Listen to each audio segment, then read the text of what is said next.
हा व्हिडिओ आवडल्यास जरूर लाईक आणि सबस्क्राईब करा आणि हो, बेल आयकॉनला प्रेस करायला विसरू नका. नमस्कार. मी आहार तज्ञ आणि थेरपेटिक योगा इन्स्ट्रक्टर मनीषा अतुल तुम्हा सगळ्यांना नवरात्रीच्या आणि येणाऱ्या विजयादशमीच्या खूप शुभेच्छा देते. येती विजयादशमी तुमच्या आयुष्यात आरोग्य, सुख, शांती आणि भरभराट घेऊन येईल. JK मीडिया कम्युनिकेशन्सच्या या पेजवर नवरात्री उत्सवाच्या निमित्ताने अतिशय वेगवेगळ्या विषयांवरील फार सुंदर कार्यक्रम होत आहेत. ज्योती कपिले यांनी अतिशय कल्पकतेने या कार्यक्रमाचं आयोजन केलेलं आहे. विविध क्षेत्रातल्या तज्ज्ञ मंडळींना त्यांनी इथे पाचारण केलेलं आहे आणि वेगवेगळ्या विषयांवरची व्याख्यानं आपण इथे ऐकतो आहोत. त्यांच्या सगळ्या कार्यक्रमांना, सगळ्या संकल्पनांना मी शुभेच्छा देते. फेसबुकवर आपल्या सगळ्यांना माझा परिचय कवयित्री आणि लेखिका म्हणून आहे. पण आज मी माझा व्यावसायिक विषय घेऊन इथे आलेली आहे. आज आपण महिलांच्या आरोग्याविषयी बोलणार आहोत. यज्ञशिष्ठा शिनः सन्तो मुच्यन्ते सर्व किल्विषयी भुञ्जते ते त्वघं पापा ये पचन्त्यात्मकारणात् यत् करोषि यदश्नासि यज्जुहोसि ददासि यत् तपस्यसि कौन्तेय तत्कुरुष्व मदर्पणम्. अहं वैश्वानरो भूत्वा प्राणिनां देहमाश्रितः प्राणापानसमायुक्त पचाम्यन्नं चतुर्विधम्. मित्रांनो, स्त्रीला पण शक्तीचं स्वरूप मानलेलं आहे. 9 दिवस आपण माता दुर्गेच्या रूपाने तिची आराधना करतो. मग या स्त्रीनी अशक्त असून कसं चालेल, नाही का? घरातील गृहिणी सुदृढ असेल, सशक्त असेल, निरोगी असेल तरच संपूर्ण घराच्या आरोग्याची ती काळजी घेऊ शकते. घरातल्या मंडळींचं पोषण करणं, घराची स्वच्छता आणि आरोग्य सांभाळणं अशी तिहेरी जबाबदारी तिला पार पाडायची असते. आणि म्हणून तिला स्वतःला आणि घरातल्या पुरुषांनीही तिच्याकडे विशेष लक्ष देण्याची गरज असते. म्हणून मी म्हणेल की आजचं हे सेशन पुरुषांनीही बघावं आणि आपल्या घरातल्या स्त्रियांची आपण कशी काळजी घ्यायची आहे हे एकदा लक्ष देऊन ऐकावं. सहसा आपण बघतो की घरातल्या महिला स्वतःच्या आरोग्याबाबत फारशा जागरूक नसतात. त्या दुखणं अंगावर काढत असतात. खाण्यापिण्यात त्यांची स्वतःची त्या हेळसांड करत असतात. अन्नपदार्थ शिजवताना त्या भरपूर मेहनत घेऊन करतील. मात्र खाण्याची वेळ आली की आधी पुरुषांचं होऊ दे, घरातल्या मंडळींचं होऊ दे आणि नंतर बघू, मग उरलं सुरलं काहीतरी त्या खातात. आज हे प्रमाण पूर्वीपेक्षा जरी कमी झालेलं असलं तरी पूर्वी तर आमच्या आई आजीच्या काळात बायकांच्या जेवणापर्यंत भाजी कोशिंबिरी संपून गेलेल्या असत. वरण आमटी सगळं थोडंसं उरलेलं असेल, मग ते पाणी टाकून पातळ करायचं. मेथकुटासोबत भाजी, चटणी, मेथकूट, लोणचं याच्यासोबत पोळी खायची, असं चालत असेल. तर त्यावेळी काही अन्नधान्याचा अभाव हा प्रत्येक वेळी अशा वेळी कारण नसतं. पण स्वतःसाठी कोण परत शिजवत बसेल ना, आणि पोट भरतंय मग झालं, हा ॲटिट्यूड असतो. आज अगदी अशी वेळ वारंवार येत नसली तरी सुद्धा आपण पाहतो की पाहुणे आल्यावर सगळे एकदम जेवायला बसले असं काही होत नाही. मग काय होतं की भाजीपाला महाग असेल तर तो शेवटच्या पंक्तीपर्यंत पुरेल की नाही याची खात्री नसते. सांगायचा मुद्दा हा की केवळ पोट भरणं हे अन्नाचं कार्य नाही आहे. अन्नाचा तो उद्देश नाही. अन्न हे मानवी शरीर आणि मनाचं पोषण करत असतं. आपल्या शरीराची सगळी कार्य सुरळीत होण्यासाठी, चालण्यासाठी आपल्याला काही अन्न घटकांची गरज असते. जसं आपण एखादं झाड लावतो, त्याला पाणी घालतो, त्याला ऊन हवं असतं, माती हवी असते. त्या मातीत त्या झाडाच्या वाढीसाठी योग्य घटक हवे असतात. आणि ते नसलं तर आपण त्याला खत घालतो. मग तसं आपल्या सजीवांच्याही बाबतीत आपल्या शरीराच्या वाढीसाठी आपल्याला अन्न आणि पाण्यातील घटक आवश्यक असतात. आपल्या शरीराच्या पेशींची वाढ, हाडांची वाढ, रक्ताची वाढ ही अन्नामुळे होत असते. आपले अवयव अन्नामुळे तयार होत असतात, अन्न घटकांमुळे तयार होतात. त्याचं मेंटेनन्स म्हणजे आपल्याला जखम होते एखाद्या वेळेला, मग ती भरून निघते. तर त्या नव्या सेल तयार होणं, झिजलेली हाडं भरून येणं, आपल्याला फ्रॅक्चर होतं बरेचदा, ते फ्रॅक्चर भरून येणं, तर ह्या सगळे हे काम अन्नाला करायचं असतं. आपलं शरीर चालवणारे वेगवेगळे हॉर्मोन्स, एन्झाईम्स जे आपलं पचन करतात, आपल्या शरीराच्या वेगवेगळ्या क्रियांना कारणीभूत असतात, त्या सगळ्यांचं ते पण तयार होण्यासाठी अन्न घटक लागतील ना. शरीरातल्या सगळ्या दिसणाऱ्या आणि न दिसणाऱ्या क्रिया, जसं आपण धावतो, चालतो, बसतो, बोलतो, कामं करतो, क्रिया करतो, धावतो, पळतो, जे काय सगळं या दिसणाऱ्या क्रिया, बाह्य क्रिया आणि अंतर्गत क्रिया सुद्धा. म्हणजे आपण अगदी झोपलेलो असलो तरी आपलं शरीर आतमध्ये काम करत असतं. आपली रक्ताभिसरण संस्था आहे, श्वसन संस्था आहे, पचन संस्था आहे, आपली उत्सर्जन संस्था आहे किंवा अगदी पुनरुत्पादन संस्था आहे.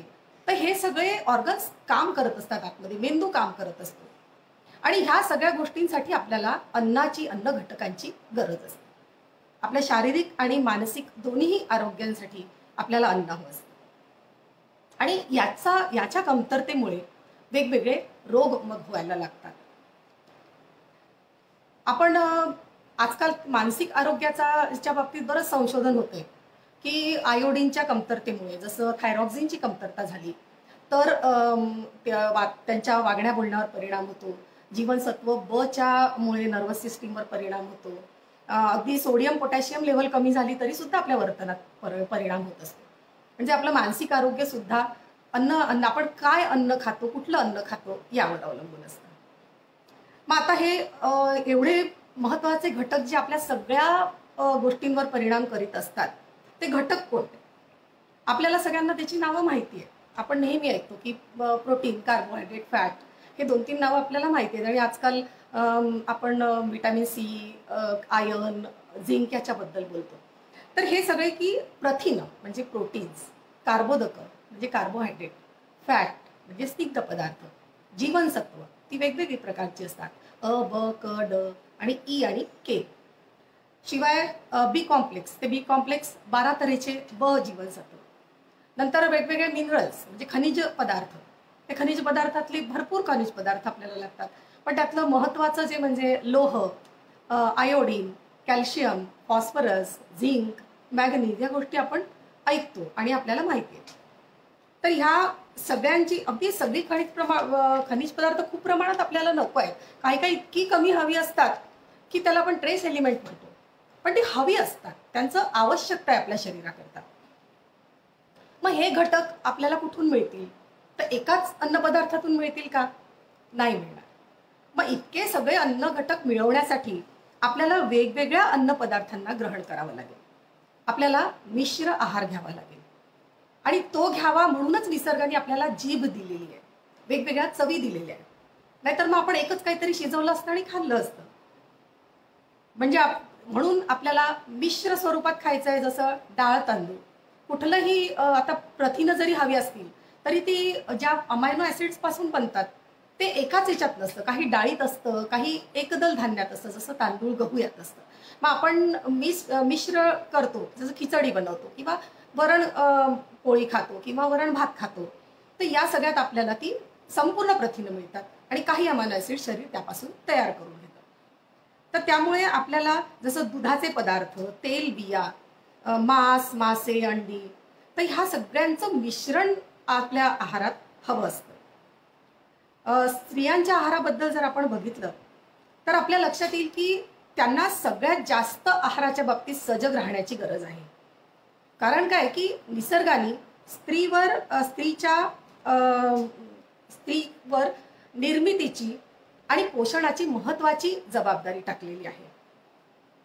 ही जबाबदारी जरी ती विशिष्ट वयात पार पाडत असली तरी सुद्धा त्यासाठी तिचं शरीर तयार होण्यासाठी आणि त्यानंतर शरीराची झालेली झीज भरून काढण्यासाठी तिला कायमच आहाराची काळजी घ्यावी लागते.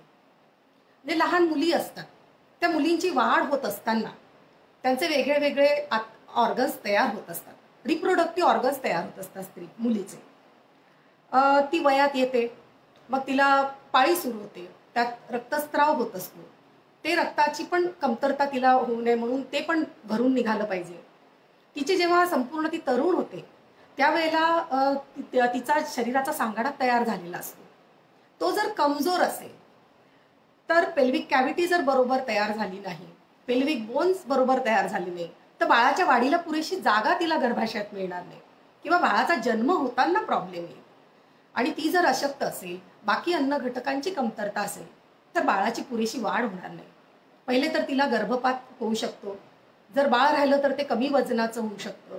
बाळाच्या जन्माच्या वेळेला नैसर्गिक प्रसूतीपेक्षा मग सिझेरियनकडे जावं लागतं. मुलाला आणि आईच्या जीवाला धोका निर्माण होऊ शकतो. आणि एवढं करून जर बाळ झालं तर ते कमी वजनाचं आहे किंवा त्याला लवकर लवकर वेगवेगळे रोग होऊ शकतात.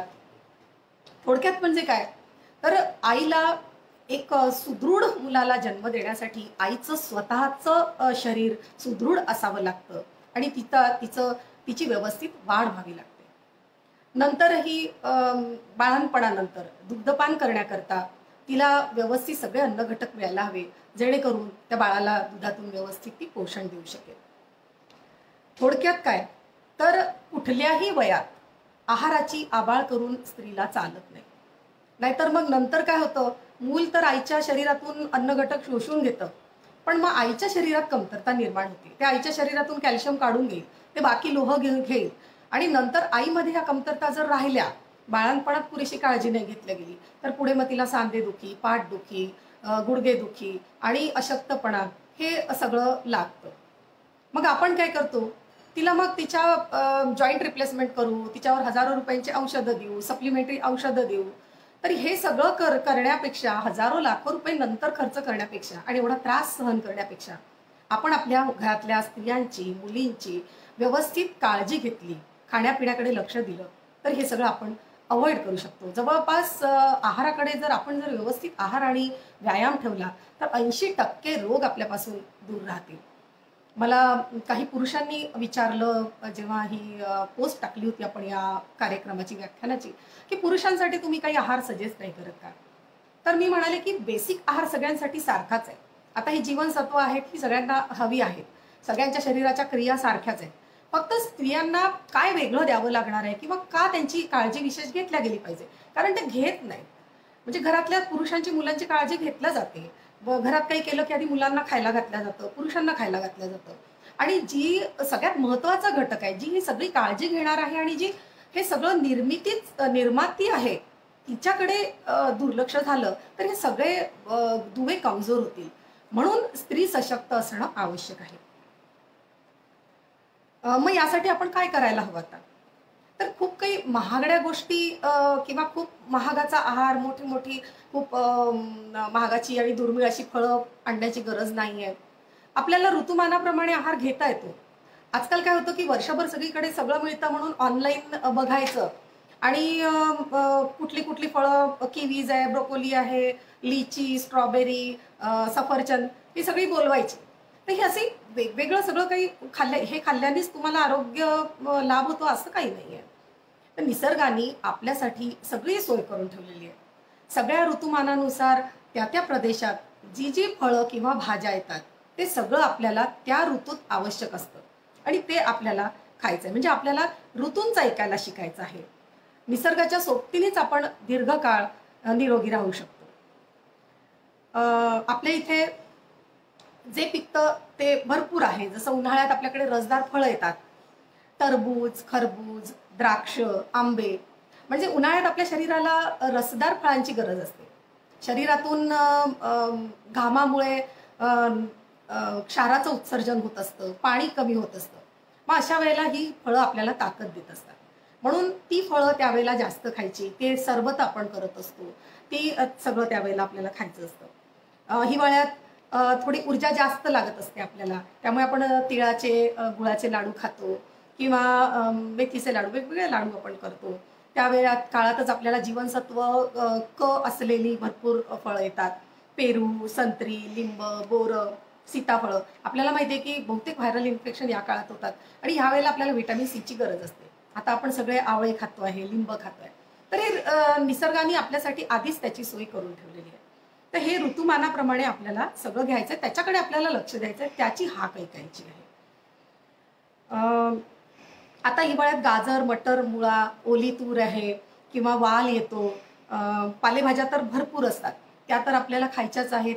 रानभाज्या आपल्याला ज्या सहज उगवतात त्या पण भाज्या आपण ट्राय करू शकतो. शेंगा येतात, भुईमुगाच्या शेंगा येतात, कणीस येतात, मक्याचे कणस येतात, शिंगाडे येतात. तर हे सगळं त्या त्या वेळेला पोषक आहे, ते त्या त्या वेळेला खायचं आहे आपल्याला. मग आता हे सगळं उपलब्ध तर आहे, मग आपल्याला निवडायचं कसं? आपल्याला आपली गरज कशी ओळखायची? आता आपल्या प्रत्येकाच्या गरजा निरनिराळ्या असतात. म्हणजे अगदी एकाच घरातल्या 2 महिला आहेत, तरी पण त्यांच्या गरजा वेगळ्या असतील. घरातल्या प्रत्येक व्यक्तीची म्हणजे मुलांची वाढ होताना त्यांच्या गरजा वेगळ्या असतात. त्यांना प्रथिनं त्यांच्या किलोग्रॅम वजनाप्रमाणे दुप्पट लागतात. आपल्याला साधारण 1 किलोप्रमाणे लागतात. तर मुलांची, स्त्रियांची, अगदी स्त्रिया दोघी असतील तरी कोणत्या प्रकारचं काम करतात आहे, बैठं काम आहे का, की मेहनतीचं काम करताय, की बाहेर जाऊन नोकरी करते, की आणखीन अंग मेहनतीचं काम करते, याच्याप्रमाणे. शिवाय तिचं वय काय आहे, तरुण होती मुलगी आहे का, वाढती मुलगी आहे का, मग तिला आयर्न कॅल्शियम जास्त लागेल, वृद्ध महिला आहे का, मग तिच्याकडे आपल्याला खाता पिताना ॲसिडिटी किंवा अपचन होणार नाही अशा गोष्टी आपल्याला तिला द्यायला लागतील. तर हे सगळं आपल्याला बघावं लागतं. शिवाय भौगोलिक स्थिती कशी आहे, थंड प्रदेशात आहोत का, की उष्ण प्रदेशात आपण राहतोय. जसं आता आपण ऋतुमानाप्रमाणे बोललो, तसंच आपण वेगवेगळ्या प्रदेशात किंवा तिथे कोणतं अन्नधान्य पिकतं आहे, काय पचतं आहे तिथे. काही ठिकाणी आपल्याला जसं पंजाबमध्ये आपण गेलो, ते पंजाबी जेवण इतकं हेवी असतं, पण त्या भागात ते पचतं. आणि आपल्या इथे आपल्याला जरा जास्त झाले छोले किंवा हे तर त्रास होतो. तर ती भौगोलिक स्थितीसुद्धा आणि ते वातावरणसुद्धा त्या गोष्टींवर परिणाम करत असतो, की आपण निवड काय करायची आहे. समजा आपल्याला काही रोग असतील, जसे किंवा काही कंडिशन, जसे डायबिटीस आहे, हार्ट डिसीज आहे, किंवा किडनी डिसीज, लिव्हर डिसीज, असं जर काही एखादी विशिष्ट परिस्थिती असेल, तर मात्र आपण आहार घेताना आहार तज्ज्ञांचा सल्ला जरूर घ्यायचा आहे. पण आता आपण जर सर्वसाधारणपणे रोजचा आहार बघितला, की रोज आपण काय घ्यायला पाहिजे, तर आपण समतोल आहार घ्यायचा आहे. मग आपण जसं म्हणालो, की मिश्र आहार, मिश्र अन्न घटक आपल्याला, मिश्र अन्न पदार्थ आपल्याला लागणार आहे. म्हणजे आपण समतोल आहार घ्यायचा आहे. म्हणजे त्यात जास्ती सगळे अन्न घटक, म्हणजे आपल्या शरीराला आवश्यक असणारे अन्न घटक योग्य प्रमाणात असतील, तो आहार म्हणजे समतोल आहार. मग आता समतोल आहार आपण कसा निवडायचा, कशाला समतोल आहार म्हणायचं, तर आपण अन्नाचं वर्गीकरण करूया. म्हणजे त्या सगळ्या वर्गातले, सगळ्या गटातले अन्न पदार्थ आपल्या ताटात असणं म्हणजे आपला आहार समतोल असणं. मग आता ह्याच्यात काय, की एकदल धान्य, प्रत्येक ठिकाणी कुठलं तरी स्टेपल फूड असतं. जसं गहू आहे, तांदूळ आहे, कुठे बाजरी असते, भाकरी असतात, कुठे ज्वारीची नाचणीची भाकरी, कुठे मका वापरतात. म्हणजे एकदल धान्य जे आहे, पोळी आणि भाताची जी जागा घेतं, ते आपण ते एक धान्य झालं. ह्याचं बहुतेक आपल्याला ऊर्जा आणि प्रथिनं हे देतात. दुसरं आहे डाळी किंवा कडधान्य. हे आपल्याला प्रथिनांचा, आपल्या खास करून व्हेजिटेरियन लोकांमध्ये प्रथिनांचा सोर्स हा मुख्यत्वे डाळी आणि कडधान्य असतो. तर डाळींमध्ये वेगवेगळ्या डाळी आपण वापरायला हव्या. सोयाबीनमध्ये सगळ्यात जास्त प्रोटीन असतं. तर ह्या आहेत, किंवा मोड आलेली कडधान्य असतात. तर कडधान्य मोड आणल्यानंतर त्यातल्या जीवनसत्व बचं प्रमाण वाढतं. त्यातलं प्रोटीन जे आहे ते जास्त पचन होण्याच्या अवस्थेत येतं. त्यामुळे कडधान्य वापर मोड आणून आपण जरूर करायचा. दूध आहे, दूध, दुग्धजन्य पदार्थ, याच्यात दूध, दही, पनीर, म्हणजे दुधापासून बनवलेले सगळे पदार्थ, चीज आहे, दुधाची भुकटी आहे. तर हे प्रथिनं आणि इतर घटक आपल्याला देतात. तर प्रथिनं आणि प्रथिनात विरघळणारी फॅटमध्ये विरघळणारी जीवनसत्व, मासे आणि अंडी हे सुद्धा प्रथिनांचा मुख्य सोर्स आपल्या इथे आहे. भाज्या आणि फळं हे आपल्याला जीवनसत्वाचा सोर्स देतात. मुख्य करून जीवनसत्व आणि खनिजे आपल्याला फळांमधून आणि भाज्यांमधून मिळत असतात. आणि साखर आणि गूळ ही मुख्यत्वे आपल्याला, फक्त साखर तर फक्त आपल्याला कॅलरीज देते, ऊर्जा देते, कार्बोहायड्रेट, पण गुळातून आपल्याला काही खनिजं सुद्धा मिळतात. म्हणजे हे जर घ्यायचं झालं तर आपण गुळाला प्रेफरन्स देऊया. तर समतोल आहारात हे सगळे अन्नगट आपल्याला असावे लागते. आता त्यांचं प्रमाण कमी जास्त असेल. मुख्य म्हणजे आपल्या इथे आपण डाळ आणि एकदल आणि द्विदल धान्य यांचं प्रमाण भाजी पोळी किंवा वरण भात किंवा वरण पोळी भाजी असं आपण मिक्स करून खातो. किंवा इडली असेल तर इडलीत आपण डाळ तांदूळ टाकतो, ढोकळा असतो वेगवेगळ्या डाळींचा. तर या तऱ्हेने आपल्याला ते घेता येतात.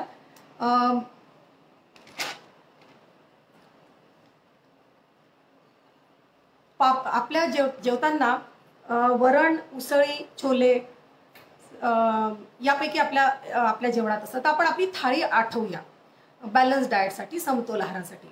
थाळीत आपल्या काय काय असतं की एक भाताचा पदार्थ झाला, नंतर वरण असतं, उसळी असतात. आणि ही थाळी कुठली पण, महाराष्ट्रीयन असो किंवा पंजाबी असो, गुजराती असो, राजस्थानी असो, तर भारतीय थाळी किंवा भारतीय आहार हा समतोल आहाराचं एक अतिशय उत्कृष्ट असं उदाहरण आहे. म्हणजे त्याच्यात आपल्या ह्याच्यात डाळी आहेत, उसळी आहेत, भाज्या आहेत. भाज्यांमध्ये पालेभाजी आहे, फळभाजी आहे. इकडे आपण चटण्या, कोशिंबिरी घेतो. तर कोशिंबिरी ही सलाद पासनं बनवतो आपण, किंवा त्याच्यात कोशिंबिरीमध्ये आपण तेलबिया टाकत असतो. जसं आपण तिळाचं कूट लावू, दाण्याचा कूट लावू, किंवा कोशिंबिरी असतात त्या आपण कोशिंबिरी आणि चटण्या या सगळ्या आपण तेलबियांपासून किंवा खोबरं आहे या सगळ्यांपासून आपण बनवत असतो. तर तो एक आला. नंतर आपण पापड भाजून घेतो, दही, कढी किंवा खीर असं काहीतरी आपल्या जेवणात असतं.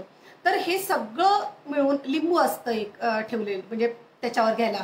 तर ह्या सगळ्या तूप आहे आणि भाज्यांमध्ये आपण तेल तूप टाकतोच आहे. गोड पदार्थ एखादा आपण घेतो. मग ही सगळीच अन्न गट आपल्या जेवणात व्यवस्थित असतात आणि हे समतोल आहार आपला असतो.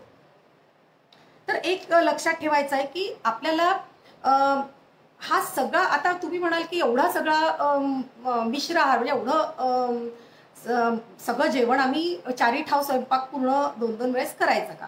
किंवा बायका आता नोकरी करतात समजा, तर त्यांना किंवा मुलांना घाई आहे, डबा द्यायचा आहे, तर यावेळेला मग काय करायचं की एवढं सगळं कोण करणार आहे? तर आपल्याला एक लक्षात ठेवायचं आहे की हे सगळं मिश्र आहार घेताना जरुरी नाही की आपल्याला सगळे वेगवेगळे इतके पदार्थ बनवायचे. आपल्याला हे कळलेलं आहे की आपल्याला हे सगळे अन्न गट हवे आहेत जेवणात.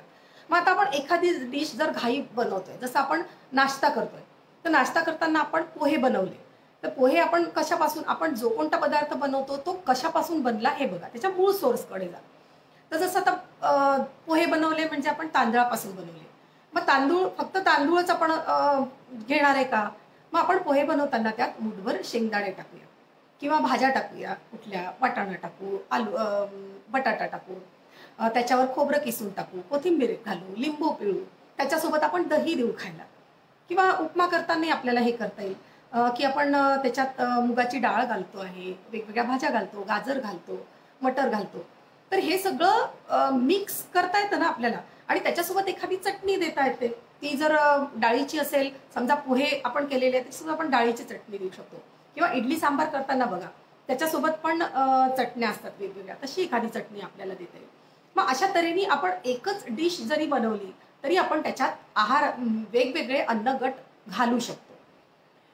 डब्यात जर आपल्याला भाजी पोळी न्यायची आहे, तर आपल्याला आता डाळ सुटली आपल्या जेवणातली, मग आपण काय करू की भाजी करताना त्यात कुठली तरी डाळ टाकता येते. जसं आपण पानकोबीमध्ये आपण हरभऱ्याची डाळ घालतो किंवा मुगाची डाळ घालतो. हरभऱ्याची डाळ बऱ्याच भाज्यांमध्ये घालतात. किंवा आपल्याला बेसन किंवा पेरून पीठ लावून भाज्या करतो आपण. तर बेसन वेगवेगळ्या भाज्या डाळींचं आपल्याला करता येतं. कधी तुरीचं आहे, कोणाला तुरीचं बेसन आवडतं, कोणाला मुगाचं आवडतं, कोणाला चण्याचं बेसन जनरली आपण वापरतो. तर असं आपण करू शकतो. किंवा पोळ्या करताना पोळ्यांमध्ये आपण कणकीत सोयाबीन मिक्स करून टाकू शकतो, किंवा सोयाबीनच्या वड्या आपण भाज्यांमध्ये वापरू शकतो. सोया मिल्क जर आपल्याला मिळत असेल तर ते आपण मधल्या वेळेला आपण घेऊ शकतो. तर अशा तऱ्हेने दिवसभरात आपल्याला आपण काय काय खाल्लंय सकाळी उठल्यापासून रात्री झोपेपर्यंत ते आपल्याला पूर्ण करायचं आहे. सहसा घेताना 2 ते 3 गट एका ठिकाणी असायला हवेत, आणि उरलेले जे आहेत ते आपल्याला मधल्या वेळेला घेता येते. म्हणजे जसं आता नाश्ता झाला, जेवताना जेवण मात्र एक कुठलंही आपल्याला व्यवस्थित करायचं आहे. वरण, भात, भाजी, पोळी एवढं तर आपण कमीत कमी आपल्या याच्यासाठी असायला पाहिजे. तर आता जसं पुऱ्या करतोय आपण, लहान मुलांना आता जे देतोय डब्यात पुरी भाजी देतोय. पुरी करताना आपण कणकीसोबत थोडंसं बेसन जर त्यात घातलं तर ती अजून चवदार होते. किंवा शिरा करताना सुद्धा जर आपण कणकीत थोडं बेसन घातलं किंवा दुसरं पीठ घातलं तरी तो शिरा पौष्टिक पण होतो आणि चवीला पण चांगला होतो. लाडू असतात, लाडूत आपण फक्त रवा बेसन घेण्यापेक्षा आणखीन वेगवेगळ्या गोष्टी ट्राय करता येतात. म्हणजे काय, तर आपल्याला जसं पराठे करतोय, पराठ्यात आपण वेगवेगळ्या भाज्या आणि पिठं टाकतोच, थालीपीठात टाकतो, भाज्या घालतो, थालीपीठ तर मी म्हणते नेहमी की थालीपीठ हे पूर्ण अन्न पण म्हणू शकतो, कारण त्यात कणिक असते, डाळीचं पीठ असतं, भाकरीचं पीठ असतं, त्याच्यात भाज्या असतात, दही घालतो आपण आणि तेल तूप लावून त्याला आपण थापतो. म्हणजेच काय, ते पूर्ण अन्नच झालं ना एक प्रकारे. तर अशा तऱ्हेने आपण 2-3 गोष्टी मिक्स करून त्याला देता येतील. मग फक्त काय की आपल्याला थोडं पाककौशल्य वापरायला लागतं इथे. सगळ्या जणींचं स्वागत करते मी. सुषमा दिसते आहे, प्रतिभा आहे, संगीता आहे, वैशाली, कुंदा, आभा, मेघे आल्या आहेत, रोहिणी आहे, ज्योती, सगळ्यांचं स्वागत करते. शिवाजीराव, प्रिया, आनंद देशपांडे, अनुराधा ताई आहेत, ज्योती, सगळ्यांचं स्वागत करते. मला प्रतिभाने प्रश्न विचारलेला आहे की डब्यासाठी वेगवेगळे पदार्थ सांगा. आधी मी ही माहिती देते, आपल्याला वेळ कसा आहे त्याच्याप्रमाणे. मी आता म्हटलं ना की डब्यात नेताना आपण वेगवेगळ्या पिठांच्या पराठे बनवू शकतो, किंवा इडली, जर आपण इडलीचं पीठ रात्री भिजवून ठेवलं, त्यात 2-3 वेगवेगळ्या डाळी टाकल्या, तर ते ढोकळ्यासारखं आपण बनवून त्याच्यावर फोडणी देऊन मिश्र डाळीचा ढोकळा कम इडली पात्रातच ते बनवायचं. घाईघाईत ते पटकन बनतं, म्हणजे त्याला वेगळं काय करायची गरज नाही आहे. आता ते आपण डब्यात नेऊ शकतो किंवा फ्राय करून इडली नेऊ शकतो. तर असं डब्याचा हा तर इतका वेगळा विषय आहे आणि याच्यात इतक्या गोष्टी करता येण्यासारख्या आहेत की त्याच्यावर मला वाटतं स्वतंत्र बोलता येईल, पण तरी वेळ मिळाला तर मी तुमच्याशी त्याच्यावर चर्चा करते. तर आता बायकांना आपण म्हणतो की ते दुर्लक्ष करतात. म्हणजे काय करतात, तर उठले डोळे उघडल्यापासून त्यांना कामं दिसतात की हे राहिलंय, ते राहिलंय, अमक्याचा चहा राहिलाय, अमक्याचं खाणं राहिलंय, त्याचा डबा भरायचा आहे, काम बाई आलेली नाही, ही कामं करायची, ती कामं करायची.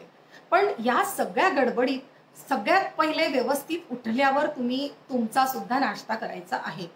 दूध, चहा जे काय तुम्हाला घ्यायचं आहे त्याच्यानंतर तुम्ही व्यवस्थित नाश्ता करा, कारण तुम्हाला दिवसभर मग कामं करायची आहेत आणि रात्रभर तुमचं फास्टिंग झालेलं आहे.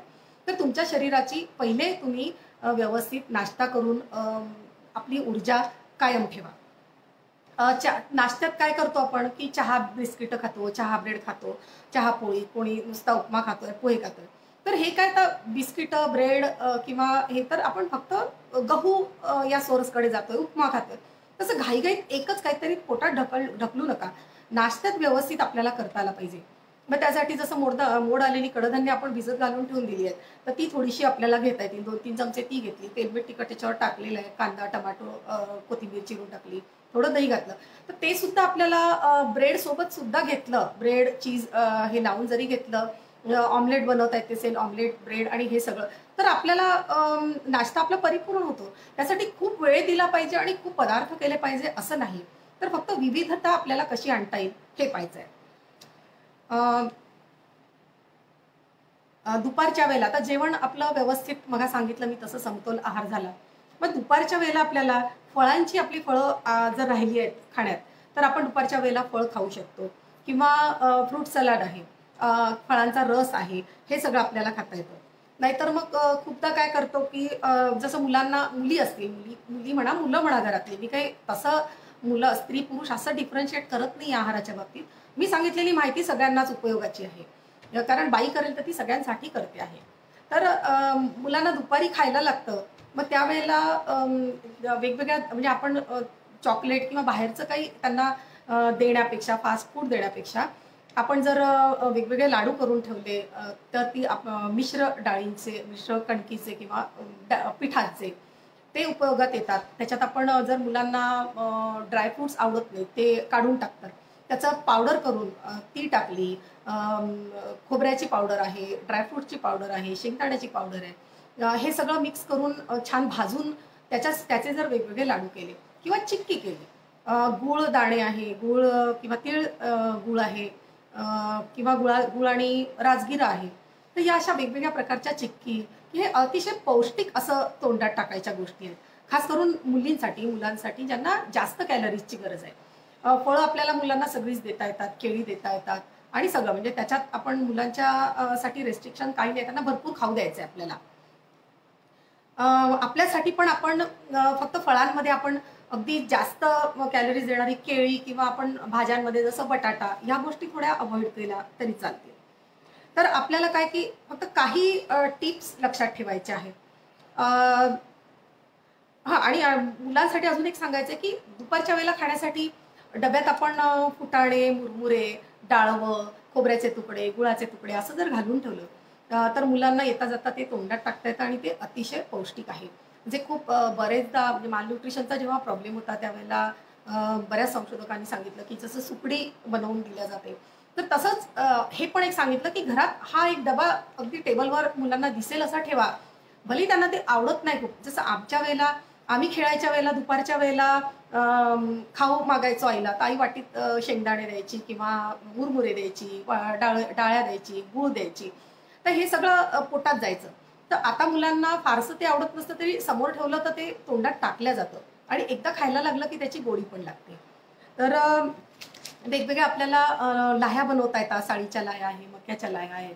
तर अशा लाह्या बनवून त्याला थोडं परतून आपण टेबलवर ठेवलं. चिवडा घरचा, चकली आहे वेगळ्या ह्याची. तर ह्या सगळ्या पौष्टिक गोष्टी आपले जे नाश्ते आहेत, मी तर सांगते नेहमी की खाण्यापिण्याच्या बाबतीत जसं प्रगतीच्या बाबतीत आपण गावाकडून शहराकडे गेलो, पण खाण्याच्या बाबतीत आपण शहराकडून गावाकडे जाऊया ना, की हे सगळं फास्ट फूड सोडून गावचं जे जेवण आहे, जे अतिशय आपलं पारंपरिक जेवण आहे, सकस जेवण आहे, ते आपण अंगीकारूया. ते सगळे पदार्थ आपण आठवून आठवून विचारून करू आणि ते खरोखर चांगले आणि पौष्टिक पदार्थ आहेत. आता काही आता म्हणजे आपल्याला काय की क्वांटिटेटिव्ह पेक्षा क्वालिटेटिव्ह डाएट हवं आहे. किती खातो ह्याला महत्त्व नाहीये. काय खातो? म्हणजे आपण जे खातो आहे ते फक्त पोट भरण्यासाठी नाहीये. आपण ज्या गोष्टीसाठी खातो आहे, ज्या उद्देशासाठी खातो आहे, ती अन्न घटक जर नसतील, तर आपण खाल्लेलं ते दुसऱ्या दिवशी पडून जाणार आहे. म्हणजे त्याचा काय चोथा, शेवटी काय फायबर्स. मग त्याचा उपयोग नाही ना शरीराला. मग खाताना त्या सगळ्या घटकांसाठी आपण खातो आहोत, तर ते घटक कसे रिस्टोअर होतील, ते कसे सांभाळले जातील, हे आपल्याला पाहायचं आहे. मग आता जसं आपण भाज्या करतोय, तर काही गोष्टी आपण स्वयंपाक करताना बाईंनी लक्षात ठेवायच्या, की भाज्या धुताना, भाज्या करताना आपण काय करतो, आणलेल्या भाज्या फक्त पानं तोडून घेतो पालेभाज्यांच्या. तसं न करता त्याची देठं आपल्याला घेता येतील. तर आपण पानाकडून देठाकडे, मुळाकडे जाण्यापेक्षा मुळाकडून पानाकडे जाऊ. म्हणजे मुळापासून जितका भाग झालेला आहे, जून आहे, तेवढाच आपण तोडू आणि बाकीची भाजी आपण ठेवू. मग जर खूप जास्त कटरलेली अशी देठ असतील, तर ती आपण काढून बाजूला ठेवूया. मग तिला आपण चटणी करू शकतो त्याची. म्हणजे जसं आपण त्याला भाजून जसं काही दोडका आहे, दोडके किंवा दुधी आहे, तर याच्या सालीची सुद्धा गोडलिंब घालून, तीळ घालून, खोबरं घालून, मिरच्या घालून अशी छान परतून चटणी होते. आणि काहीच नाही तर मग आपण त्या वेगळ्या दुसऱ्या कुठल्या तरी भाजीत आपल्याला ती टाकता येतात शिजवून. नाहीतर मग शिजवायची आणि बाकी सूप जेव्हा करतो, टोमॅटो किंवा बाकीचं काय बीट आहे, टोमॅटो आहे, गाजर आहे, तर पालक आहे, त्याच्यासोबत ही सगळी पालकाच्या दांड्या असतील त्या आपण शिजवल्या, पालकाच्या, कोथिंबिरीच्या, मेथीच्या, आणि ती जर त्या सूपमध्ये घातली तर सूपाला घट्टपणा पण येईल आणि आपण ती घटक द्रव्य सगळी वापरली, आपण ती वाया नाही जाऊ दिली. तसंच भाज्या वापरताना भाज्यांना आपण आधी बायका काय करतात, चिरतात भाजी आणि मग पाण्यात टाकून ती धुतात आणि ते पाणी फेकतात. ते अतिशय चुकीची पद्धत आहे. कुठल्याही भाज्या पहिले धुवून घ्यायच्या आणि मग त्या पहिले धुवून घ्यायच्या स्वच्छ आणि मग चिरायच्या. कारण काही म्हणजे काही जीवनसत्व असतात जे पाण्यात विरघळतात. तर पाण्यात विरघळणारी जीवनसत्व आपण भाज्या चिरल्यावर जास्तीत जास्त भाग त्याचा एक्सपोज होतो. तो पाण्यात जास्तीत जास्त जीवनसत्व विरघळले जातात आणि आपण जेव्हा पाणी फेकून देतो तेव्हा जीवनसत्व आपलं वाया जातं. आणि मग आपल्याला वेगवेगळे जसे लक्षण असतात की ओठ फाटणं, तोंडात पुढं येणं, तर ह्या सगळ्या गोष्टी आपण सहज अवॉइड करू शकतो. तर त्याच्यासाठी कुठल्याही भाज्या आधी स्वच्छ धुवायच्या आणि मगच चिरायच्या. शक्यतोवर त्याच्या सगळ्या साली आपल्याला ज्या साली सकट वापरता येतात त्या साली सकट वापरायच्याच. टोमॅटो आहे किंवा गाजर, मुळा, ह्या अगदी मुळा किंवा गाजर खूप खराब असेल तर गोष्ट वेगळी, नाहीतर सोलायचा नाही. आणि जर अगदी काढायचीच असेल साल तर जितकी वरवर काढता येईल, कारण सालीला लागून त्या खालच्या जी हे आहे सालीची बाजू, तिथे सगळ्यात जास्त न्यूट्रिएंट्स कॉन्सन्ट्रेटेड फॉर्ममध्ये असतात. त्यामुळे साली कमीत कमी जाडीच्या काढा किंवा शक्यतोवर काढू नका. आणि काढाव्या लागल्या तर त्या वेगळ्या पद्धतीने कोशिंबिरीत किंवा सूपमध्ये तुम्ही वापरू शकता किंवा त्यालाच मिक्सरमध्ये काढून भाजीत टाकलं तरी सुद्धा भाजीचा रस्सा घट्ट होईल. तर हे सगळं करायचं आहे. शिवाय पालेभाज्या आपण जेव्हा वापरतो तर पालेभाज्यांमध्ये पालक मेथी आहे किंवा माठ आहे, चवळी आहे, या भाज्या तर आपण वापरतोच. पण त्या व्यतिरिक्त आपल्याला वेगवेगळ्या पालेभाज्या वापरता येतात का, ज्या आपण केलेल्या नसल्या तरी. जसं अळू आहे, अळू तर आपण फक्त कधी वड्या करायला किंवा हेच वापरतो. तर एखादं अळूचं पान आपण पालेभाजीत टाकलं किंवा आंबट चुका आहे, नाहीतर मग मुळ्याचा पाला आणि फुलकोबीची पानं ही शक्यतोवर आपण फेकून देतात. बरेच जण बाजारात मी पाहिले की फेकतात, आणि मी थांबून प्रत्येकाला सांगते की हे फेकू नका. हे सगळ्यात जास्त कॅल्शियम आणि आयर्न या पानांमध्ये आहे, हे तुम्ही फेकू नका. तुम्ही सगळ्यात चांगली भाजी फेकताय. मग त्यांना वाटतं हा कचऱ्यातला पाला कसा काय आपण आणायचा. तर आपण जो मुळा घेतो तो चांगल्या पानांचाच पाहून घ्यायचा. मुळा लहान असला तरी चालेल, त्याची पानं ही आपल्यासाठी भाजी आहे एक स्वतंत्र, आणि ती आपण वरणात फोडणीला घालू शकतो बारीक चिरून. त्याचे फार चवदार येतात. कोबीची पानं आहेत, तर ह्याही पानं आपल्याला दुसऱ्या भाज्यांसोबत जर आपल्याला त्याचा उग्र वास वाटत असेल तर मेथीसोबत किंवा पालकासोबत असं मिक्स करून आपण करू शकतो. बरेचदा पावसाळ्यात सरसो येतं, सरसोची पानं येतात, आंबाडी येते. तर ह्या वेगवेगळ्या भाज्या किंवा रानभाज्या असतात बऱ्याचशा, तर त्या कधी कधी अधूनमधून करायला हरकत नाही आहे. घरात आपण जेव्हा करतो तर डाळी सुद्धा वापरताना वेगवेगळ्या डाळी कशा वापरता येतील. जे मुख्य करून आपल्या घरात जरी साधारण तूर, मूग असं खाल्ल्या जातं. पण जर आपण 7 दिवस स्वयंपाक करतोय तर 2 ते 3 दिवस एक डाळ केली की दुसरे 2-3 दिवस किंवा मध्ये मध्ये वेगळी डाळ वापरायला हरकत नाही आहे. कधी मुगाचं वरण करतोय, कधी मसुरीचं करतोय, कधी 2 डाळी मिक्स करून करतो आहे, कधी संपूर्ण उडदाचं दाल मखानी करतो आहे.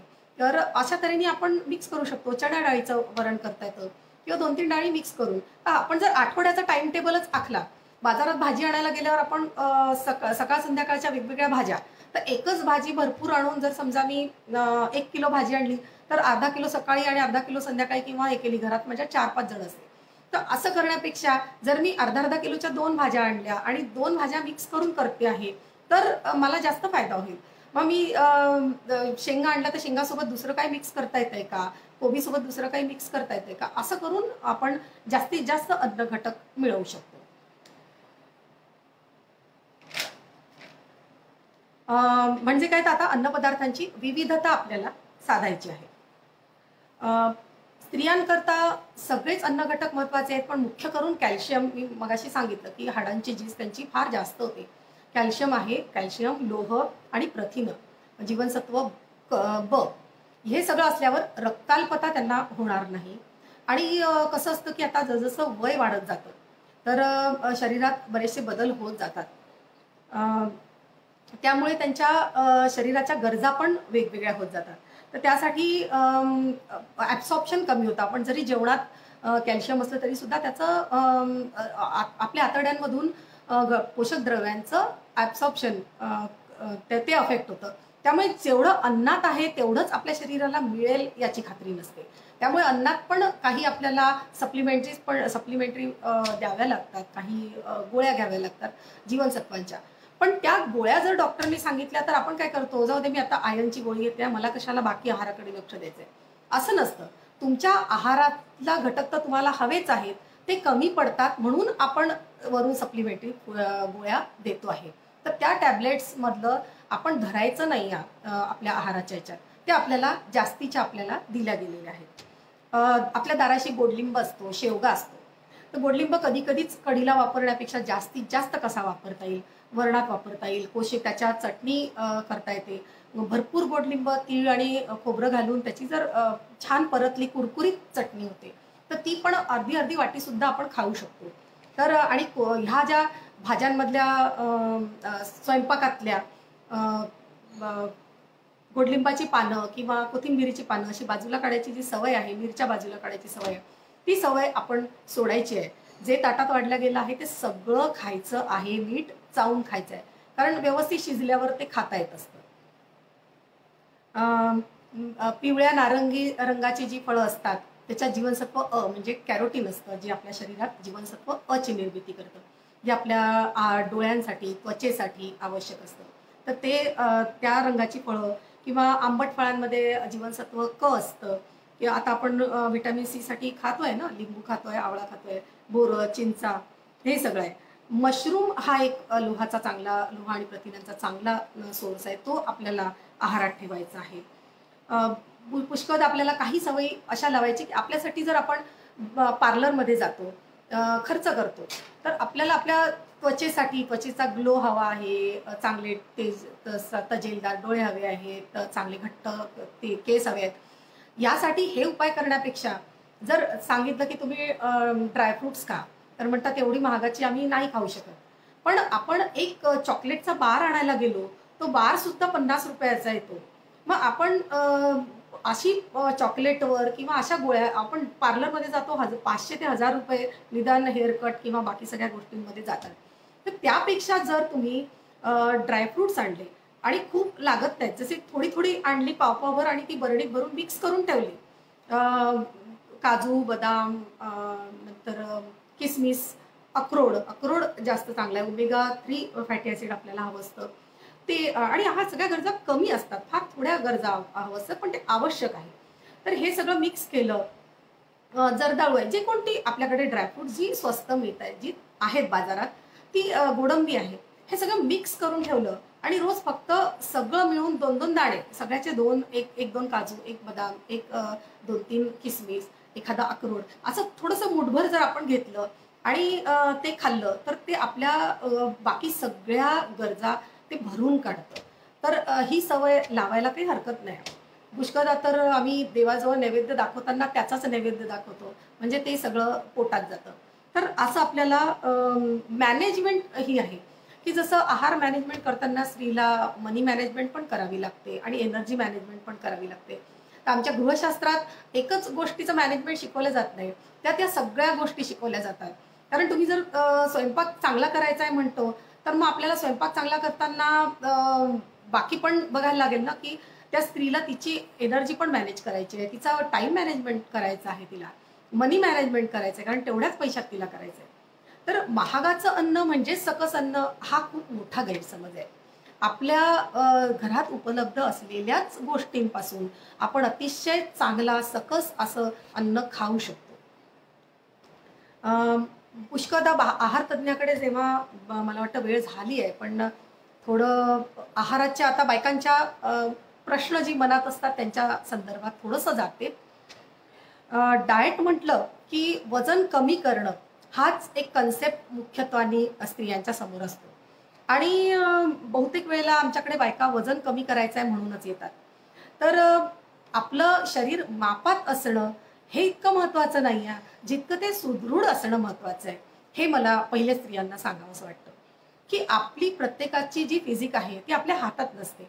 पुष्कळदा आपलं हेरिडिटरी असतं, आपलं शरीर बारीक चणीचं आहे की गोल चणीचं आहे. तर त्यामुळे आपण जे आहोत त्याच्यात आपल्याला आनंदी राहायचं आहे. हे शरीर आपलं माध्यम आहे सगळं आनंद देणारं, सगळ्या संवेदना देणारं, आपल्याला व्यक्त होण्याचं. त्यामुळे आपलं जे शरीर आहे ते आपल्यासाठी अतिशय महत्त्वाचं आहे. ते जसंही आहे, आपण काळे आहोत का, आपण सावळे आहोत का, आपण गोरे आहोत का, आपले केस लहान आहेत, कोणाला कुरळे नको आहेत, कोणाला सरळ नको आहेत, तर ह्या सगळ्या गोष्टी खूपच दुय्यम असतात.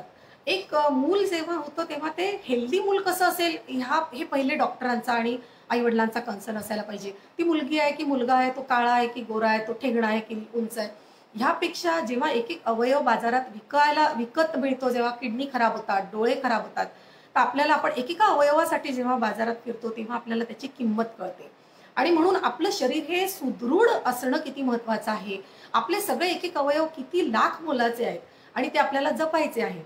मग ते जपण्याचं मुख्य माध्यम शरीर आहे, म्हणून ह्या शरीराकडे आपल्याला लक्ष द्यायचं आहे. म्हणून हे जपण्याचं माध्यम हे अन्न आहे, म्हणून अन्नाकडे आपल्याला लक्ष द्यायचं आहे.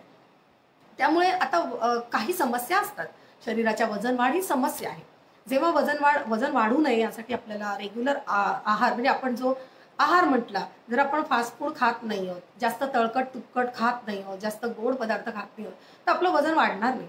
ते वजन जे वाढलं ते हळूहळू वाढत गेलेलं आहे, ते काही रात्रीतून वाढलेलं नाही आहे.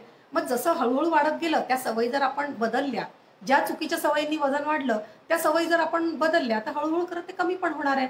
त्यामुळे वजन वाढीकडे जास्त लक्ष द्यायचं नाही.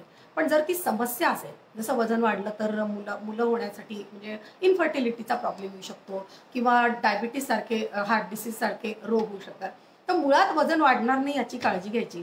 आणि जर ते वाढलं तर मात्र आपण आहार तज्ज्ञाचा सल्ला घेऊच. पण काही टिप्स मी इथे देते त्या आपण लक्षात ठेवू. खरं तर आता पहिले आपल्याला हे समजून घ्यायचं आहे की वजन वाढ कशामुळे आहे. वजन वाढ जर विशिष्ट वयामुळे आहे. जसं रजोनिवृत्तीच्या काळात स्त्रीचं वजन वाढतं. कारण ते हॉर्मोनल चेंजेस तिच्यात होत असतात. तिच्या ॲक्टिव्हिटीज कमी होऊन गेलेल्या असतात. मूल असतं तोपर्यंत ती धावपळ करत असते. तर तिचं शरीर थकलेलं असतं, थोडं कमजोर झालेलं असतं. त्यामुळे ती संथपणे हळूच उचलेल, हळू उठेल, हळू कामं करेल, कामं केल्यावर मध्ये मध्ये विश्रांती घेईल. मुलंही मोठी झाल्याने तिची दगदग कमी झालेली असते. बाहेरची कामं पण करायला मुलं मोठी झालेली आहेत. तर अशा वेळेला तिची ती शरीराची हालचाल पण कमी झाली आहे. शिवाय वयानुसार तिची चयापचयाची क्रिया पण कमी होते. तर त्यामुळे तिला कमी ऊर्जेची गरज आहे. पण ज्या सवयी आपल्या खाण्यापिण्याच्या आहेत त्या मात्र रात्रीतून बदलत नाहीत किंवा आपण त्या बदलत नाहीत. त्यामुळे खाण्यापिण्याच्या सवयी जर जुन्याच आहेत, खूप आपल्याला तळकट तेलकट आवडत आहे, तर मग ती ऊर्जा साठच आहे. आपण काहीही खाल्लं तर ते बाहेर पण काढायचं आहे. म्हणजे जितक्या कॅलरीज आपण इंटेक आहे तेवढंच आपण त्याचा वापर करायचा आहे. त्यामुळे जर जास्त जेवण गेलंय, आपल्याला एखाद्या दिवशी खावंसं वाटलं काही, तर खायचं आहे. मी काही खाऊ नका हे सांगणार नाही. कुठलीही गोष्ट प्रमाणात खा, खूप अति खाऊ नका. मग खाल्लेलं आहे ना, मग चला फिरून या किंवा काही अशी मेहनतीची कामं करा, झाडझूड करा, घर आवरा, भांडी घासा, जे काय तर हे करा ना. म्हणजे स्त्री पुरुष दोघांनाही सांगते मी की खायची आवड आहे ना, मग कामं करा ना, मग ती ऊर्जा वापरा. म्हणजे तो आपल्या शरीरात ते साठून राहणार नाही. तर अशा वेळेला स्त्रीला हा विचार करायचा आहे की याच्यामुळे तिच्या डाएटवर परिणाम झालेला आहे का. तर काय होतं की जेव्हा वजन वाढायला लागतं या काळात, शिवाय काही हॉर्मोनल चेंजेसमुळे तिचं त्वचेची तकाकी कमी होते, केस गळायला लागतात, पांढरे व्हायला लागतात, किंवा दात पिवळे व्हायला लागतात, हिरड्या खराब व्हायला लागतात, डोळ्याचं लस्टर जातं. तर त्यांनी काय होतं, तिचा कॉन्फिडन्स जायला लागतो आणि मग कुठेतरी एक न्यूनगंड किंवा असुरक्षिततेची भावना निर्माण होते आणि मग ती खा खाते. मानसिक रित्या सायकोलॉजिकली जर तुम्ही असुरक्षित तुम्हाला वाटत असेल कुठल्याही परिस्थितीत, तर तुमची खाण्याची प्रवृत्ती आणि तेही फॅटी फूड खाण्याची प्रवृत्ती वाढते, असं निदर्शनास आलेलं आहे. मुलं मोठी होतात, ती त्यांच्या प्रपंचात व्यापात असतात, स्त्री एकटी पडायला लागते, शिवाय हे सगळे बदल होत असतात. तर यामुळे सुद्धा ती अशा फॅटी गोष्टी खाण्याकडे तिचा कल वाढतो आणि शिवाय हॉर्मोनल चेंजेस असतातच, यांनी मग तिचं वजन जास्त वाढतं. तर ह्या गोष्टींकडे थोडं लक्ष द्यायचं आपल्याला. आणि आपण जर टीव्ही समोर बसून काही बघतोय, तर भूक नसली तरी सुद्धा तोंडात टाकण्याची आपल्याला सवय असते की आता चटपटीत काहीतरी खाऊ दे, वेफर्स खाऊ दे किंवा काय कोल्ड्रिंक घेऊ दे. तर या गोष्टी अनावश्यक आपण खाल्लेलं, म्हणजे आपलं जेवण वगैरे झालेलं आहे आणि आपण बसलो तरी सुद्धा आपण ते खातोय. तर भूक नसताना खाणं अवॉइड करायचं किंवा खावंसं वाटलं तर अशा गोष्टी खायच्या की ज्या खूप तळकट तेलकट किंवा खूप गोड नाही आहे. तर त्यांनी आपल्याला खाल्ल्याचं पण समाधान मिळतं आणि कॅलरीज कमी होतात. किटी पार्टीज हा एक प्रकार आहे की ज्याच्यात बायका खूप म्हणजे मधल्या वेळेला सहसा ती कशी असते की तुमचा नाश्ता झालेला आहे, तुमचं जेवण झालेलं आहे आणि दुपारच्या वेळेला तुम्ही गेलेले आहेत. तर तुम्ही तुमचा दिवसभराचा आहार काय आहे आणि तो तुम्ही कसा कसा घेतलाय, किती घेतलाय, याच्याकडे तुम्हाला लक्ष ठेवायचं आहे. मग दुपारी जर तुम्ही किटी पार्टीला गेले आहे, ऑलरेडी अर्ध्या अधिक गरजा दिवसभराच्या तुम्ही पोटात टाकलेल्या आहेत. मग आता पुन्हा तिथे गेल्यावर काय असतं की तळकट तेलकट पदार्थ आणि गोड पदार्थ, तर ही नमकीन पदार्थ, तर हे आपल्याला टाळता येईल का. मग आपण ऑर्गनाईज करतानाच असं केलं तर की मिश्र डाळीचे ढोकळे आहेत किंवा काही चटपटीतच खावंसं वाटतंय तर भेळ आहे बनवलेली, किंवा फळांचं काही आहे, फ्रूट सलाड आहे, गोड जर हवं असेल तर फळं आहेत जी आपण दुपारी आपल्याला खायची आहे.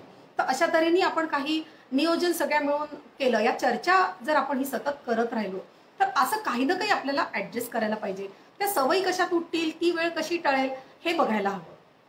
आणि कधी कधी खूप कार्विंग होतं, खावंसं वाटतं, तर मी सांगितलं की थोडी चिक्की दाण्याची, गूळ दाणे हे थोडे तोंडात टाकले, वेगवेगळ्या चिक्क्या, थोडासा तुकडा जरी टाकला तरी आपल्याला ती फिलिंग येतं थोडंसं मेंदूला आणि आपण शांत होतो. मग ती पुन्हा खायला येतं. किंवा खूप भूक लागलेली आहे, जेवायला थोडा उशीर आहे, तर पातळ ताक, साय काढून घेतली दह्यावरची आणि ते पातळ ताक जर आपण दुधावरची साय काढून दही बनवलं, दह्यावरची पण वरचा भाग थोडा काढून मग पातळ ताक बनवलंय ते घेतो आहे, सलाद भरपूर खातो आहे. तर या गोष्टींनी आपल्याला पहिले थोडंसं पोट भरल्याचं फिलिंग येईल आणि मग नंतर आपल्याला खूप जास्त आहार आपण म्हणजे जास्त तेलकट तुपकट आपल्याला खावंसं वाटणार नाही. तर ह्या काही गोष्टी आपल्याला बघायच्या आहेत. म्हणजे अनावश्यक भूक नसताना खाणे टाळणे हे पण आपल्याला पाहायचं आहे. तर नियमित व्यायाम ह्या आहारासोबतच आपल्याला नियमित व्यायाम आणि काही गोष्टी म्हणजे गोड संदर्भात सगळ्यांना बरेचदा प्रश्न विचारतात बरेच जण की अगदी आपल्याला जर म्हणजे गोड खाल्ल्याने डायबिटीस होतो असं अजिबात नाही आहे. पण खूप गोड खाण्याची सवय तशीच कमी केली तर आपल्यासाठी योग्य आहे. मुलांना आपण गोड जरूर द्यावं, पण अति गोड तर कधीच कोणीच खाऊ नये. पण आपल्यालाही गोड खाण्याची सवय तशीच आपण हळूहळू कमी करायची. तेलकट तळकट कमी खायचं नाही असं नाही, पण रोज कोणाला पुऱ्या आवडतात, पराठे आवडतात, रोज उठून काहीतरी घरात तळकट होत असतं, कोणी पकोडे करतं, वडे करतं, ही सहज प्रवृत्ती असते खाण्यापिण्याची. खूप तूप आवडतं, ज्याच्या त्याच्यात तूप टाकून घ्यायचं. तर तूप पण चांगलं आहे हाडांसाठी, जॉईंटसाठी, पण ते खूप जास्त नाही खायचं आहे. आणि तेल पण खूप तर्रीवर आलेली आहे किंवा चटण्यांवर तेल घेतो आहे, लोणच्यावर तेल घेतो आहे, किंवा फोडणीचं तेल तडका करून घेतो आहे. तर ह्या गोष्टी आपण छोट्या गोष्टींकडे जर लक्ष दिलं तर आपण त्या कॅलरीज कमी करतो सहज आणि पोटभर जेवून सुद्धा आपण वजन कमी करू शकतो.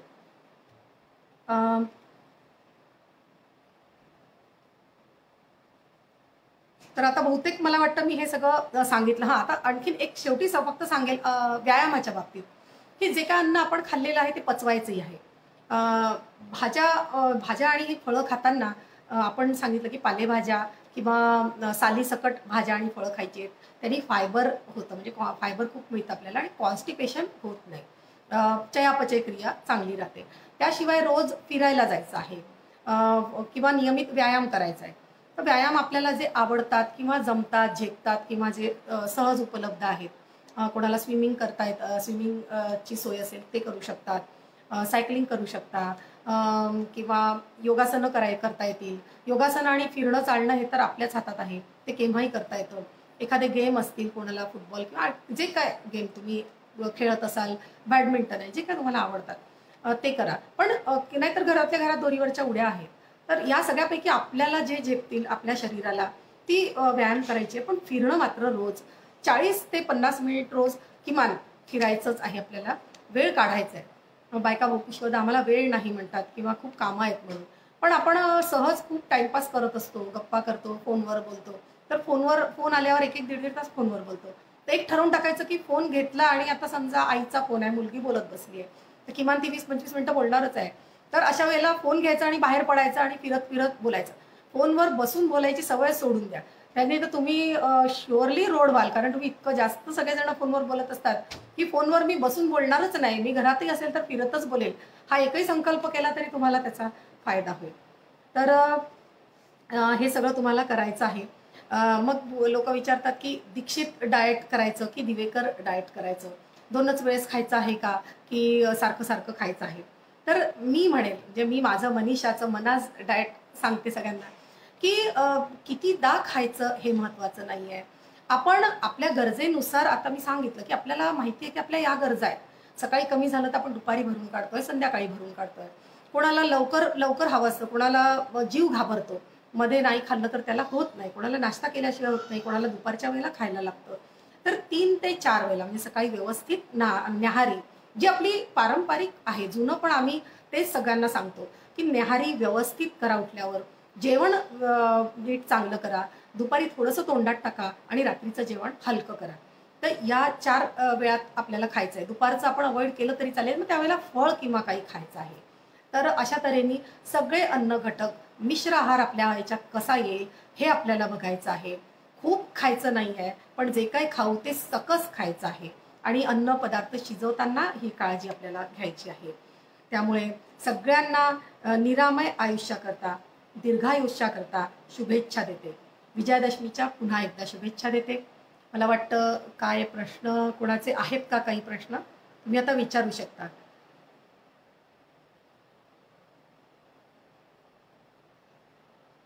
मला वाटतं माझेच मुद्दे परत म्हणतायत. हां, बरोबर आहे. काही लोक सांगतात की 2 जेवणामध्ये खायचं नाही, की कोणी म्हणतं अधून तर आपण आता बोललो तेच मी सांगितलं की आपल्या प्रकृतीनुसार आपल्याला ठरवायचं आहे. फक्त 4दा खायचं म्हणजे 4दा खूप खायचं असं नाही आहे ना. आपण दिवसभराचा आहार ठरवून ठेवला, वाटल्यास आपण एक सवय करू की आपण नोंदवून ठेवू की आपण काय काय खातोय. त्यामुळे आपल्या लक्षात येईल की आपण खूप खाल्लंय का, मग आपल्याला ते ॲडजस्ट करता येईल. एखाद्या वेळेला आपण लग्नात जातो, पार्टीत जातो, मग खूप चांगली पदार्थ असतात, खावीशी वाटतात, मग ती खाल्ली तर आपण घरी येऊन संध्याकाळी ती कॉम्पन्सेट आपल्याला करायची आहे. मग तेवढं सगळं दाबून खाल्लंय तर मग आपण संध्याकाळी फिरायला जाऊ आणि अगदीच खूप वाटलं तर थोडंसं खिचडी किंवा असं काहीतरी खाऊ. तर असं आपण आपलं ॲडजस्ट करायचं आहे.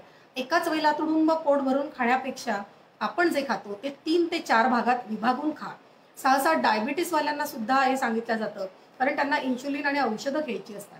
मग ती ठराविक तासांसाठी कार्य करत असतात.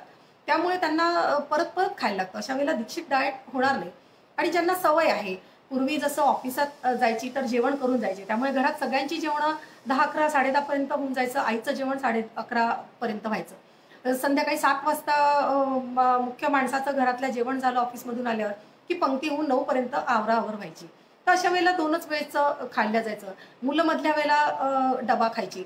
तर ज्यांना त्या सवयी आहेत त्या उत्तम सवयी आहेत. तुम्हाला जर ती सवय आहे आणि त्यांनी तुम्हाला त्रास होत नाही तर तुम्ही 2 वेळेस व्यवस्थित जेवा. नाहीतर तेवढंच जेवण तुम्ही आपलं सकाळचं काढून ठेवून दुपारी खा. जसं तुम्ही 3 पोळ्या भात किंवा 2 पोळ्या भात खाताय तर तुम्ही एखादी पोळी किंवा अर्धी पोळी दुपारी खाऊ शकता किंवा त्याच्याऐवजी तुम्ही एका पोळीऐवजी बशीभर उपमा खाऊ शकता.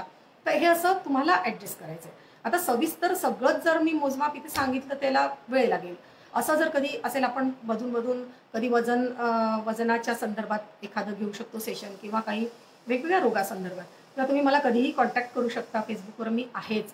किंवा तुमच्या जवळच्या ज्या कोणी आहार तज्ज्ञ असतील त्यांना तुम्ही कॉन्टॅक्ट करा आणि आहाराची काळजी घ्या. आणखीन कोणी काय प्रश्न आहेत का कोणाचे? कॅल्शियमची कमतरता कशी भरून काढायची? मी मगा सांगितलं की हिरव्या पालेभाज्या आहेत आणि डाळी उसळी आहेत, ह्या भरपूर कडधान्य आहेत. हे कॅल्शियमचा चांगला सोर्स आहे. त्याशिवाय आणखीन एक सोपी तुम्हाला सांगते पद्धत, की पहिले पान खायचे. पानाचा चुना असतो, तर हा चुना पण खूप छान आहे. तर रोज पान जर आपल्याला खाता येत नसेल, भात करताना आपण कणभर चुना जर भातात टाकला, तांदूळात टाकला शिजताना, तरी सुद्धा कॅल्शियमची कमतरता भरून निघते.